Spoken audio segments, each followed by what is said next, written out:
৩ বছর পর বাংলাদেশ টি-20 দলে জায়গা পেয়েছেন নুরুল হাসান সোহান। দীর্ঘ সময় দলের বাইরে থাকলেও নির্বাচকরা আস্থা রেখেছেন অভিজ্ঞ এই উইকেট কিপার ব্যাটারের উপর।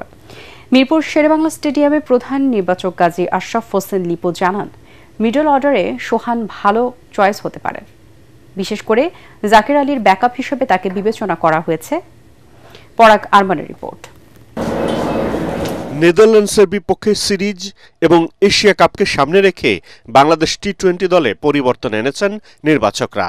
প্রায় ৩ বছর পর দলে ফেরানো হয়েছে নুরুল হাসান সোহানকে। একই সঙ্গে সুযোগ পেয়েছেন সাইফ হাসানও।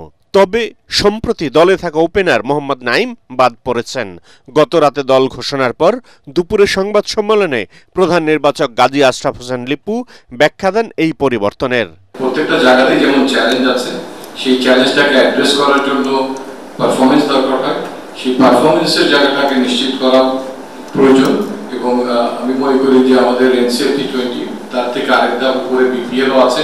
এই ফর্মেটের জন্য অনেককে সেখানে তার ঠিক ডিজায়ারেবল পজিশনে খেলার অনেক বেশি সুযোগ থাকবে এবং নিজেদেরকে তুলে ধরার সুযোগ থাকবে। আগামী ৯ সেপ্টেম্বর থেকে সংযুক্ত আরব আমিরাতে শুরু হবে এশিয়া কাপের আসর। চ্যাম্পিয়ন হওয়ার লক্ষ্য নিয়েই টুর্নামেন্ট খেলতে যাবে বাংলাদেশ। তবে পথটা যে সহজ নয় সেটিও মনে করিয়ে দেন লিপু। আপনি যখন অ্যানালিটিক্যাল এন্ড লজিক্যাল চিন্তা করবেন তখন আপনাকে ভাবতে হবে যে আপনি কোথায় দাঁড়িয়েছেন এবং সেই অভিষ্ট লক্ষ্য অর্জন করতে আপনার পথটা কতখানি সুগম কিংবা কতখানি সেখানে চ্যালেঞ্জ আছে।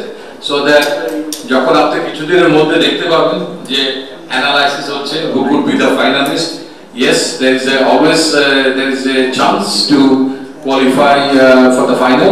এশিয়া কাপে বি গ্রুপে বাংলাদেশের প্রতিপক্ষ শ্রীলঙ্কা, আফগানিস্তান ও হংকং। অবশ্য তার আগে ৩০ আগস্ট থেকে সিলেটে ৩ ম্যাচের টি-20 সিরিজে নেদারল্যান্ডসের মুখোমুখি হবে লিটন দাসের দল। পরাগ আরমান, এটিএন বাংলা, ঢাকা।